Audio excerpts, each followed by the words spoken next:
Dear students, again welcome back in my YouTube channel biology with K Singhal. और आज मैं available हूँ एक नए वीडियो के साथ। बच्चों, हमारा चैप्टर अभी चल रहा था फोटोसिंथेसिस। बच्चों, लास्ट क्लास के अंदर मैंने डिस्कस किया था different kind of the pigments, right. Now today we are discussing the type of the photo system. बच्चों, क्लोरोप्लास्ट की स्ट्रक्चर के अंदर मैंने बताया था कि डिफरेंट टाइप के फोटो सिस्टम्स होते हैं। और बेसिकली फोटो सिस्टम है क्या? That is a collection of pigment. क्या है? कलेक्शन ऑफ पिगमेंट है, जिनको हम पहले क्या कहते थे? Quantasome, right. तो बेसिकली फोटो सिस्टम और क्वांटासोम एक ही चीज़ है, कोई डिफरेंट चीज़ नहीं है। तो बात करें तो फोटो सिस्टम है क्या? Photo system is a pigment system. क्या है? पिगमेंट सिस्टम भी हम इसको कह सकते हैं। इसके अलावा अगर हम कहें कि फोटो सिस्टम है क्या, ए रिएक्शन सेंटर कॉम्प्लेक्स। क्या? A reaction centre complex. देखिए, जैसे अलग अलग फोटो सिस्टम के अंदर अलग अलग रिएक्शन सेंटर होगा। यहाँ रिएक्शन सेंटर क्या है? P700। क्या है? P700 कौन सी नैनोमीटर वाली वेवलेंथ पर काम करेगा? P700। ठीक है, क्लियर है। तो the reaction centre complex associated with light harvesting complex. देखिए, ये रिएक्शन सेंटर और इसके चारों तरफ जितने भी अदर पिगमेंट हैं, means including the all accessory pigment plus reaction centre, दोनों मिलकर के क्या बना रहा है बेटा? फोटो सिस्टम, या इसको कह सकते हैं पिगमेंट सिस्टम। अब रिएक्शन सेंटर क्या है, ठीक है, उसके अकॉर्डिंग फोटो सिस्टम को हमने डिवाइड किया है, फोटो सिस्टम फर्स्ट और फोटो सिस्टम सेकेंड।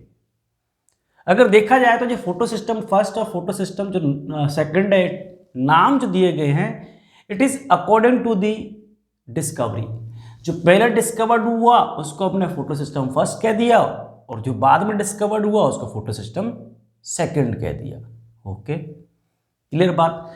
अब देखते हैं कि ये जो फोटो सिस्टम है, एक्चुअल में जो थैलेकॉइड मेम्ब्रेन है, मीन्स जो थैलेकॉइड है, वहां पर इनकी क्या पोजीशन होती है। ठीक है, आपको ये पता है, these are the structure of thylakoids. क्या है? थैलेकॉइड्स की स्ट्रक्चर है। थैलेकॉइड्स एक के ऊपर एक पाइल्स लाइक स्ट्रक्चर बना रहे हैं, पाइल बना रहे हैं। ठीक है, क्लियर है। अब देखो, ये थाइलेकॉइड की मेम्ब्रेन है। It is a double membrane bounded structure है। देखिए, आउटर मेम्ब्रेन और इनर मेम्ब्रेन, और अंदर की तरफ क्या बताइए? ल्यूमन है। क्या है? ल्यूमन है। क्लियर है। नाउ सी, यहां मैंने देखो आपको रेड कलर से ब्लू कलर से कुछ फोटो सिस्टम बनाए हुए हैं। ठीक है, देखिए, ये एक थैलेकॉइड है, ये दूसरा थैलेकॉइड है। ठीक है, तो यहां ये वाली जो पोजीशन है, ये वाली जो पोजीशन है, ये वाली, ठीक है, यहां पर ऊपर वाला थैलेकॉइड और नीचे वाला थैलेकॉइड एक दूसरे के डायरेक्ट कांटेक्ट में है। ठीक है, एक दूसरे के ऊपर ओवरलैप्ड है। ठीक है, तो इस वाले एरिया को मैं कहता हूं अप्रेस्ड पार्ट। क्या बेटा? Appressed part. तो the common area where two thylakoids to meet, that is known as appressed part. क्या कहेंगे बेटा? Appressed part. और ध्यान रखना, थैलेकॉइड का जो अप्रेस्ड पार्ट है उस पर मिलता है फोटो सिस्टम सेकेंड। क्या मिलेगा? Photo system second. कहां मिलेगा? केवल और केवल apprised part of the thylakoid. Clear है। इसके अलावा देखिए आप, ये भी अप्रेस्ड पार्ट हो गया। अब देखिए, ये वाला जो पार्ट है, इसके अलावा ये वाला ये पार्ट है, ये दूसरे थैलेकॉइड के डायरेक्ट कांटेक्ट में नहीं है, फ्री है, नॉन ओवरलैप्ड एरिया है। तो जो नॉन ओवरलैप्ड एरिया है, यहां पर जो फोटो सिस्टम प्रेजेंट होंगे, इनको हम क्या कहेंगे? Photo system fast. अब जो नॉन ओवरलैप एरिया है उसको हम कहते हैं क्या है? Non apprised part.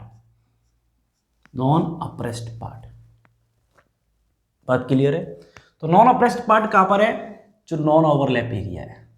तो वहां कौन प्रेजेंट है? Photo system first. ध्यान रखना, इंपॉर्टेंट है, पूछा जाता है। क्लियर बात? ओके। इसके अलावा जो कनेक्शंस हैं, ये एक थाइलेकॉइड, ये एक थाइलेकॉइड का पाइल है जिसको हम कह रहे हैं ग्रेनम, इधर भी ग्रेनम होगा, ठीक है। तो एक थाइलेकॉइड दूसरे ग्रेनम के थाइलेकॉइड से कनेक्ट रहता है थ्रू दी चैनल्स, और the channels is known as stromal lamellae, और you can say frets channel, stromal lamellae या फ्रैट्स चैनल। क्योंकि ये भी नॉन ओवरलैप एरिया है, तो यहाँ पर भी कैसे फोटो सिस्टम होंगे, नॉन अप्रेस्ड पार्ट होंगे एक तरीके से। तो कैसा फोटो सिस्टम होगा, फोटो सिस्टम फर्स्ट। तो फोटो सिस्टम फर्स्ट कहाँ प्रेजेंट है, on the thylakoid membrane and stromal lamellae. But जो हमारा फोटो सिस्टम सेकेंड है, it is only present on apprised part. Clear बात। नाउ ये फोटो सिस्टम फर्स्ट और फोटो सिस्टम सेकंड में एक्चुअल में है क्या, फोटो सिस्टम में है क्या, there are two things, reaction centre, as अभी मैंने बोला था कि रिएक्शन सेंटर होगा। अगर फोटो सिस्टम फर्स्ट है तो उसका रिएक्शन सेंटर क्या होगा बेटा, P700। क्या होगा, P700। किसका, फोटो सिस्टम फर्स्ट का, मैंने ब्लैक से डिनोट किया हुआ है, ये फर्स्ट है। और अगर फोटो सिस्टम सेकेंड है तो उसका रिएक्शन सेंटर क्या होगा, P680। इसके साथ साथ क्या होगा, light harvesting complex. Light harvesting complex का मतलब क्या होता है, विच हार्वेस्ट द लाइट फर्स्ट। जो सनलाइट आ रही है पहले, ये जो पिगमेंट हैं, ये जो पिगमेंट हैं जिनको हम एक्सेसरी पिगमेंट कह रहे हैं, ठीक है, वो इस लाइट को हार्वेस्ट करेंगे। क्योंकि ये लाइट जो है इसके अंदर एनर्जी बहुत ज़्यादा है, एनर्जी बहुत ज़्यादा है, और इसकी वेवलेंथ जो है वो कम है। समझ रहे हो। तो एक्चुअल में जो हमारा क्लोरोफिल होता है उसको हायर वेवलेंथ की, और या you can say higher wavelength की फ्रिक्वेंसी वाली, हायर वेवलेंथ वाली लाइट चाहिए, ना कि हायर एनर्जी वाली, ठीक है।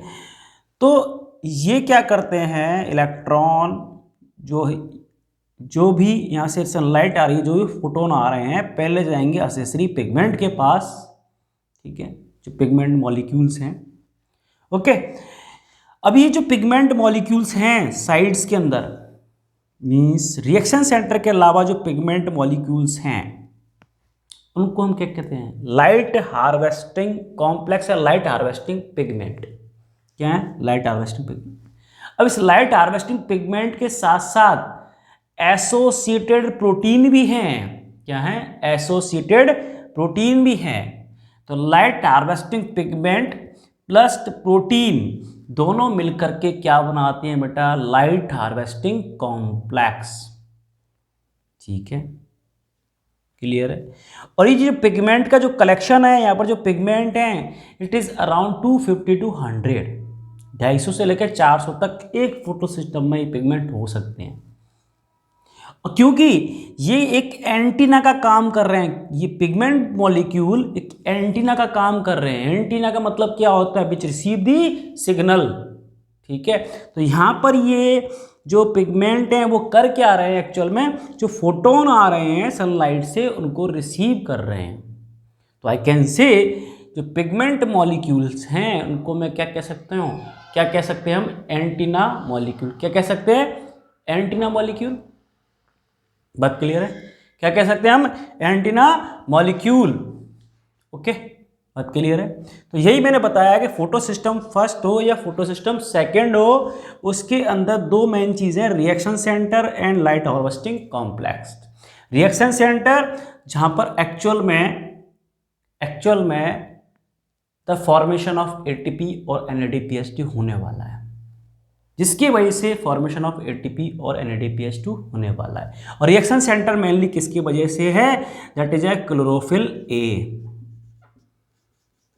कौन है बेटा, क्लोरोफिल ए। ठीक है, चाहे वो कोई सा भी फोटो सिस्टम हो। ठीक है, बात यहां तक समझ में आ रही है। ओके, नाउ अब किस तरह की वेवलेंथ को ये रिएक्शन सेंटर एब्जॉर्व करता है, उसके अकॉर्डिंगली जो फोटो सिस्टम है वो दो तरह के हैं, फोटो सिस्टम फर्स्ट और फोटो सिस्टम सेकेंड। ठीक है, अब देखो फोटो सिस्टम फर्स्ट और फोटो सिस्टम सेकेंड में कुछ डिफरेंसेस हैं। ठीक है, वो देखते हैं। क्लियर है? जो फोटोन इस सनलाइट से इस जो एंटीना मॉलिक्यूल्स है उनके पास गया, तो इन्होंने क्या किया, ये फोटोन्स ने क्या किया, ये जो पिगमेंट मॉलिक्यूल हैं उनको एनर्जी प्रोवाइड कराई। तो एनर्जी मिलने से क्या होगा, जो उनके आउटर सेल के जो इलेक्ट्रॉन है वो एक्साइटेड स्टेज में आ जाएंगे, और एक्साइटेड स्टेज में आएंगे तो जो उनका आउटर सेल का इलेक्ट्रॉन होगा वहाँ से निकल जाएगा, but will transfer the electron from one molecule to another molecule. तो इस तरह से ये इलेक्ट्रॉन यहाँ से ट्रांसमिट हो के कहाँ तक पहुँच रहे हैं, photo system sorry reaction centre तक। कहाँ पहुँच रहे हैं, रिएक्शन सेंटर तक। और रिएक्शन सेंटर से रिएक्शन सेंटर क्या हो जाएगा भाई, जब इलेक्ट्रॉन उसके पास पहुँचेगा, इलेक्ट्रॉन वहाँ पहुँचेगा तो ये क्या हो जाएगा, reaction centre will be reduce. क्या हो जाएगा, रिड्यूस हुआ। Now it will transfer the electron को क्या कर देगा, क्योंकि ये भी क्यों रिड्यूस हो गया, इसके पास एनर्जी आ गई है। तो जब इसके पास एनर्जी आ जाएगी तो इसके आउटर सेल के जो इलेक्ट्रॉन है वो यहाँ से एक्साइटेड स्टेज में चले जाएंगे। ठीक है, तो ये क्या हो जाएगा, ऑक्सीडाइज। तो कहने का मतलब क्या, रिएक्शन सेंटर एक ऐसा मॉलिक्यूल है जो ऑक्सीडाइज भी होता है और रिड्यूस भी होता है। बात क्लियर है मेरी? ऑक्सीडाइज भी होता है और रिड्यूस भी होता है। यहां से इलेक्ट्रॉन निकला और किसके पास पहुंचा, प्राइमरी इलेक्ट्रॉन एक्सेप्टर के पास, जहां से ये हायर स्टेज से, अब देखो ये अपर स्टेज है, जो इलेक्ट्रॉन यहां पहुंचा है इसके पास काफी एनर्जी है। ठीक है, नाउ ये इलेक्ट्रॉन जो है, ठीक है, जिसके पास हाई एनर्जी है, it will be move down, नीचे की तरफ मूव करेगा, हाई एनर्जी से लो एनर्जी की तरफ, मीन्स लो वेवलेंथ से हाई वेवलेंथ की तरफ। क्योंकि जो हमारा फॉर्मूला क्या कहता है, अगर एनर्जी का लेवल हाई है तो लैम्डा का लेवल कम होगा, दैट इज वेवलेंथ का लेवल कम होगा। समझ में आ रही? क्योंकि they have the inversely proportional to relationship. बात क्लियर है? यहाँ पर इलेक्ट्रॉन पहुंचा हाई एनर्जी, तो इसकी वेवलेंथ क्या है, स्पेशली कम है। तो जब वो हाई एनर्जी मीन्स कम वेवलेंथ से हाई वेवलेंथ की तरफ जा रहा है, तो एनर्जी का क्या कर रहा है, लॉस। क्या कर रहा है, एनर्जी का loss of certain molecule is there. यहाँ पर क्या होंगे, इलेक्ट्रॉन ट्रांसपोर्ट चैनल्स या सिस्टम्स, जो क्या कर लेंगे, जो इलेक्ट्रॉन के पास एनर्जी है उसको हार्वेस्ट कर लेंगे। उसी से हमें क्या प्रोड्यूस करना है, एटीपी एंड NADPH।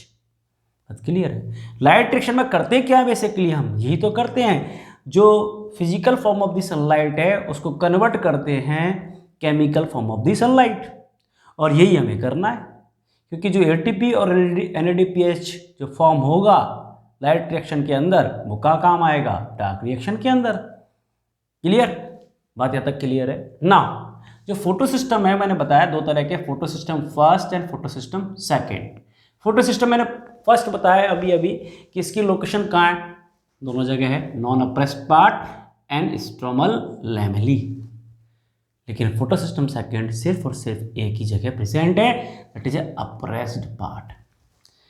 यहाँ पर रिएक्शन सेंटर कौन सा है बेटा, P700 पूछा जाता है। यहाँ रिएक्शन सेंटर P680 ये कैसा है, रिड्यूसिंग इन नेचर है। क्या है, रिड्यूसिंग इन नेचर है। क्यों है रिड्यूसिंग इन नेचर, क्योंकि यहाँ पर जब इलेक्ट्रॉन ट्रांसमिट करता है प्राइमरी इलेक्ट्रॉन रिसेप्टर से, किसके अंदर, फोटो सिस्टम के अंदर से, जब प्राइमरी इलेक्ट्रॉन रिसेप्टर से इलेक्ट्रॉन आगे मूव करेगा तो वहाँ पर NADP रिडक्टेज एंजाइम है उसको क्या कर देगा, रिड्यूस कर देगा, क्योंकि वो इलेक्ट्रॉन उसको दे देगा। और इलेक्ट्रॉन जो रिसीव करता है उसका क्या होता है, रिडक्शन। तो इसने क्या कर दिया, रिडक्शन। तो यहाँ क्या बनेगी, रिड्यूसिंग पावर, इसके अंदर फोटो सिस्टम फर्स्ट के अंदर बन गई। और इसके अलावा यहाँ पर क्या हो रहा है, ऑक्सीडाइजिंग सेंटर क्या हो रहा है, यहाँ पर वाटर का फोटोलाइसिस। फोटोलाइसिस होगा तो क्या बनेगा, हाइड्रोजन, इलेक्ट्रॉन एंड प्रोटॉन। और इलेक्ट्रॉन को क्या करेगा, ये रिसीव कर लेगा। क्या कर लेगा, रिसीव कर लेगा। यहां पर तो इलेक्ट्रॉन को इसने क्या करा था, इसको दे दिया था, इलेक्ट्रॉन को इसको दे दिया था। और यहां इलेक्ट्रॉन को क्या कर रहा है, रिसीव कर रहा है। ठीक है, तो यहां पर वाटर क्या हो गया, ऑक्सीडाइज। वाटर क्या हो गया, ऑक्सीडाइज। खुद क्या हो गया, रिड्यूस। तो ऑक्सीडाइजिंग सेंटर है। ये क्या कर रहा है, मॉलिक्यूल को ऑक्सीडाइज कर रहा है। ये क्या कर रहा है, मॉलिक्यूल को रिड्यूस कर रहा है। बात क्लियर है। और फोटो सिस्टम सेकंड केवल और केवल नॉन साइक्लिक फोटोफॉस्फोराइलेशन के अंदर ही रन करता है। क्लियर है। ये photo system first, it is a common, ये दोनों में ही रन करेगा, चाहे फोटो सिस्टम फर्स्ट हो, सॉरी साइक्लिक फोटोफॉस्फोराइलेशन हो और नॉन साइक्लिक फोटोफॉस्फोराइलेशन हो। ठीक है, दोनों में ही ये पार्टिसिपेट करता है। कौन, फोटो सिस्टम फर्स्ट।